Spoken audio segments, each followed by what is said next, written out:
President Trump has promised to launch the largest deportation operation in American history, and he has blamed the Biden administration for a historic number of illegal border crossings in recent years.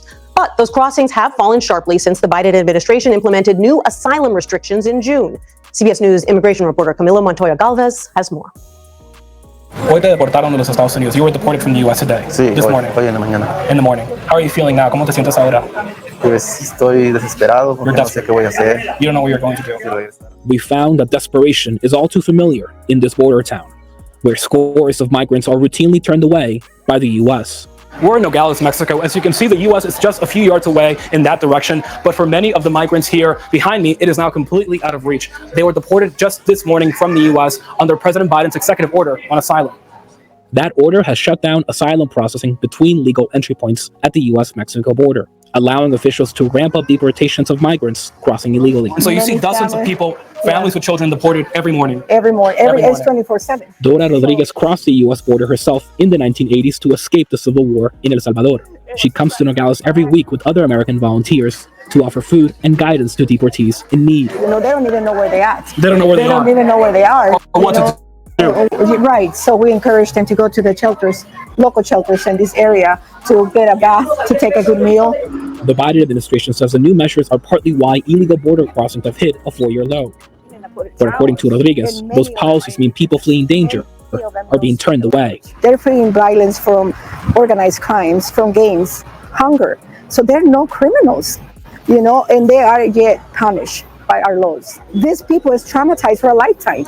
You wanted to protect your daughters. ¿Quieres proteger a tus hijas? Rosales and her daughters had been deported that morning. She says her family fled their hometown in Mexico after a man started harassing her daughters. Quería darle la explicación para mis hijos. You wanted to explain to U.S. officials why you came, pero no te dieron esa oportunidad. You did not get that chance. Nada. Are you planning to potentially enter the U.S. again? Now, look at this.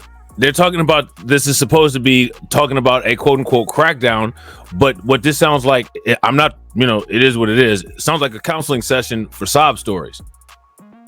Would you guys agree? If you guys agree, give me a thumbs up. If you guys disagree, give me a thumbs down. I mean, you're still doing something illegal. Like, what if you were hungry and you were in diabetic shock and you decided to steal food? Guess what? You still stole food. You can still get in trouble for shoplifting if somebody wants to prosecute you or take you up on charges because you didn't purchase the item that you took. Shout out to AB Promotions. AB Promotions said SBE. Facts. Heavy SBE. You know what I'm saying? Sí. Yes. Por mí. Migrant SBE. That's hilarious. Because of your daughters. Por mí sí. Arriesga uno por tu Pero familia todo. te pueden deportar otra vez. They can deport you again. Lo sé, You know Shout out that. to Deformed Pretty Boy. What's good with it, bro? lo sé. Pero hay veces que hay que arriesgar todo. You're willing to take that risk. A risk many will still take, despite harsher U.S. policies. Okay, so they know the consequences. What that means is that this is a risk. This is a risk that I'm taking, and I'm taking this risk knowing the consequence. Now, let me ask you guys this. If you take a risk knowing the consequence, what does that mean? That's my question. Let me know. You know what I'm saying? What does that mean? Camilo Montoya Galvez, CBS News, Nogales, Mexico. All right, hold on real quick, guys. Let me just put this other video up. So now we heard about the Biden policy. All right, so now what we're about to do is we're about to take a look at some comments that Trump made in regards to this at a rally. All right, and he warns voters at this Johnstown rally in Pennsylvania about MS-13. All right, now we haven't heard much about MS-13, but let me ask you guys this question. Does that mean that MS-13 is not still a threat? Let me know in the comment section what you guys think. Mail-in voting. Jimmy Carter headed up a commission. By the way, the happiest man in the United States today is Jimmy Carter, President Jimmy Carter. My wife went to the funeral of Rosalind, beautiful funeral, like 8 months ago. And I looked at Jimmy. Jimmy's old, but he's happy. You know why? Because his administration is considered brilliant compared to this administration. Brilliant. He's a happy man. But Kamala called for the abolishing of ICE. Great patriots, tough as hell. Some of my friends are sitting right here. They're some of the toughest human beings I've ever met. They're not tough enough to be in ICE. They won't do it. These guys, they see a pack of MS-13 thugs that love knives. They love cutting people up better than guns because it's more painful. They killed 2 young girls in Long Island not so long ago. 16 years old, they were walking to school. They cut them up into pieces. They cut them up into pieces. They will go into a pack of MS-13 killers, all right, guys. And for 2 minutes, you see nothing but fists and legs and fighting. A lot of the people, like these young ladies from North Carolina, they're not into that. I don't know. I think they don't want to hear about that. They don't like to hear about people being cut up. They don't like to hear about MS-13. Have you ever seen MS-13? Typically, when you have tic-tac-toe boards on your forehead, it's not a good thing, right? They would go into these places and they would start fighting. And at the end of 2-3 minutes, it's over. And they would stand up and they'd take these thugs into paddy wagons and they'd bring them to hell. Yeah, I would actually agree that knife engraved tic-tac-toe boards on your forehead is never a good thing. Your head should not look like how a flame broiled hamburger looks from knife wounds. If you guys agree with that, give me a thumbs up. If you guys disagree, give me a thumbs down. Out of our country, and they've got them out. And the problem we had, as you probably heard, was that the countries wouldn't take them back. Honduras, all of these, El Salvador, Guatemala, Mexico, but they wouldn't take them back. They wouldn't take them back at all. And when I came into office, I said, we got to get these MS-13 killers. And we had thousands of them in our country. They were set out by the countries where they came from, mostly those countries I just named. And a general told me, sir, we can't do that. They won't take them back. I said, why? Because Obama tried very hard to take them back. Barack Hussein Obama. Has anybody ever heard of Barack Hussein Obama? Remember Rush Limbaugh? Barack Hussein Obama. Rush, the great Rush Limbaugh, right? We miss Rush. We miss him. But they wouldn't take him back. And the general said, sir, they won't take him back. They put planes on the runway when we're about to fly in. They'll take their commercial jets, put them on the runway so you couldn't land. They'd stop up all the buses. So they'd bring them there and they'd have to turn around. Couldn't get them in. This for years. I said, General, how much money do we pay them in aid every year? Sir, I'll find out. So it comes in the fund. So we give them $7. Shout out to you guys. You guys are killing it. We already got the 1-to-1 popping off. If you guys haven't, make sure you guys throw a 100 in the chat. Also, if you guys have not hit that bell and subscribe to the channel, take a moment, hit the bell, subscribe to the channel. Please share the stream to your social media and make sure that you guys tag somebody who you know that's interested in this type of information in your post. $750 million a year. By the way, sounds like a lot. That's peanuts compared to what we give them, but it's still a lot of money. Sir, we give them $750 million.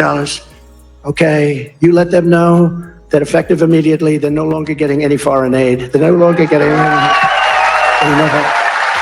No more help.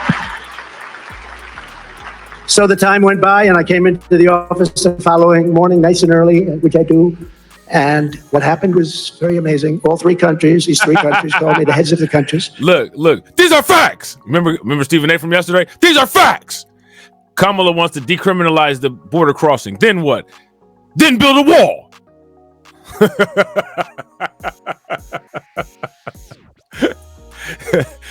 Hey, is that facts? She wants to decriminalize border crossings, abolish ICE, and build a wall. They should call her Do It All Kamala.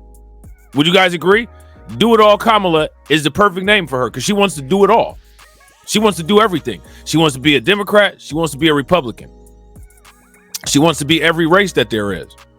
She wants to do all policies, which is one of the reasons probably why she hasn't written any down or posted any, because she just will act like she's at a buffet and take a little bit from each plate and make her platter of policies with it. She wants to do it all. She's a superhero.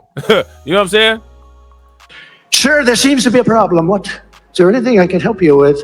I heard you're very disturbed about us. Yeah, you're sending over in the caravans your thugs, your killers, and your MS-13 gang members, and you're not letting them come back. Now, here's my question. If thugs, quote unquote, and killers, right? Shout out to John Guillory and shout out to Real Women Don't Do Nonsense. If quote unquote thugs and killers are not coming over here, my question is, how is there such a large concentration of Venezuelans here that a large and threatening presence of a prison gang called Tren de Aragua was able to form here in the United States? How did that happen if those are not some of the people who are being sent over? Can anybody explain that? Yeah, shout out Shout out to Deneen. She's saying, I'm every woman. It's all in me. That's why I ain't wrote no policy. That's what she said. She gonna be every woman. She gonna be a Democrat woman. She gonna be a Republican woman. You know what I'm saying? She gonna be a progressive woman. She gonna be them all. Whitney Houston. You know what I'm saying? Back into your country, and we're bringing them back. If we have to do, I don't give a crap what we have to do. We're bringing them back. Sure, please, sir. We would be delighted to take MS-13 back. They're wonderful individuals. I said, does that mean you're taking it back? Well, sir, I understand you're no longer making payment to us. They said, that's right, and you'll never see that money again. You better open up. Sir, we would be delighted to take them back. All you had to do is ask. 10 minutes later, I get a call from another, the exact same conversation. Could have put it on tape, it would have been identical. Sir, is there a problem? Yeah, you're not taking your criminals back that you sent into our country. We would be delighted to do so. And we took out MS-13 by the thousands and thousands and thousands. And now they're probably all coming back through this weak and pathetic administration that we have. Kamala has provided deportation immunity to the vast majority of criminal aliens. Immunity meaning you can't get them out.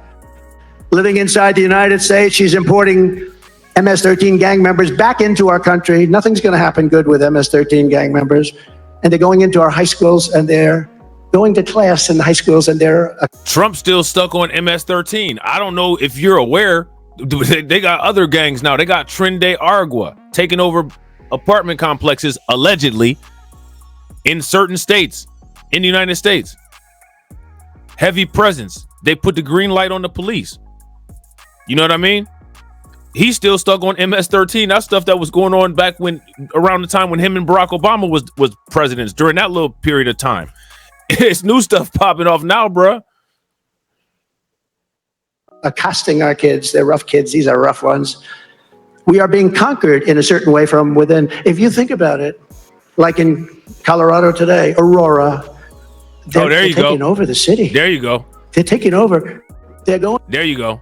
So now what's interesting about this, okay, so you hear Trump sitting up here saying, quote unquote, they're taking over the city in Aurora. They're taking over the city. Now you guys see other officials in the state like Mike Johnson and Jared Polis are coming out and saying that that's not the case. And they also have their police co-signing that when we actually have videos. So again, this is one of the reasons why I say we are officially and truly in the post-truth era, because we have seen videos of this stuff. I've done multiple live streams about this stuff. YouTube is taking forever to approve the monetization on all of my streams. I got like 8 streams for y'all waiting to be released that are no longer live, that YouTube has yet to monetize. That was done like on August 28th. You know what I'm saying? Most of them about this. They're telling you to not believe the things that you see on the camera. Shout out to my man Jesse. What's good with it, bro? Jesse said he's in Aurora, Colorado right now. You know what I'm saying? And so what they're doing is now they're going to say that all of that stuff about Aurora and those apartment complexes, they're going to associate it with quote unquote right-wing misinformation. Now that you see Trump up here saying it, just wait, it'll happen. You know what I'm saying? Going in with these massive guns, AK-47s and others, AR-15s, have you ever heard of that one? But they're going in and they're taking over our cities. You watch what's going to happen. We have hundreds of thousands of these people in certain of our cities. And if you think they're going to behave, they're not going to behave. These are rough people. These people came from rough places. And they're just sort of getting acclimated now, right? Shout out to Jesse. And that's facts. Jesse says North Aurora is full of immigrants of all kinds, not just Venezuelans. And that's facts. Big facts. And again, shout out to AB for putting the links in earlier. If you guys haven't checked out the videos on Undocumented, the channel called Undocumented, we were one of the places that we're covering and talking about Colorado way before anybody else was talking about Colorado. Everybody else was focusing on New York and focusing on Chicago because New York and Chicago was what was hitting in the algorithm. There's all types of other places that are going through migrant issues as well. One of them is Roxbury, Massachusetts. Others of them are in Chicago. You know what I'm saying? There's places all over. St. Louis is about to have some issues. These things are happening all over the place.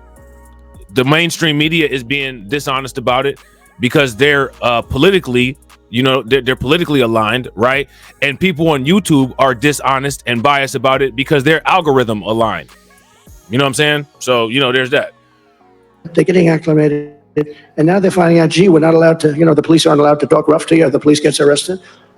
I mean, if the police people do their job. So now you got to pay attention to Trump being a slickster, because now what Trump is going to do is just, this is why they don't need to ever get in trouble for anything. Yeah, go ahead and talk about the police, Trump. And when you talk about the police, make sure that you talk about that the police cannot handle Venezuelan prison gangs. But when a Karen calls the police on Elijah McClain, the police and the EMTs will come and assassinate that person so that they can't make it to court. Make sure that you put that out there. I see what you're doing. Just make sure that you put that out there. Since specifically we're talking about Aurora, Colorado now. But I guarantee you Trump's not going to do that, which is why Trump is not anybody's golden egg. You know what I'm saying? Now, he might be golden brown like a burnt piece of toast out of the oven, but he's not anybody's golden egg. They end up losing their pension. They end up losing their families. They end up losing their house, their car. And they're learning this, these guys.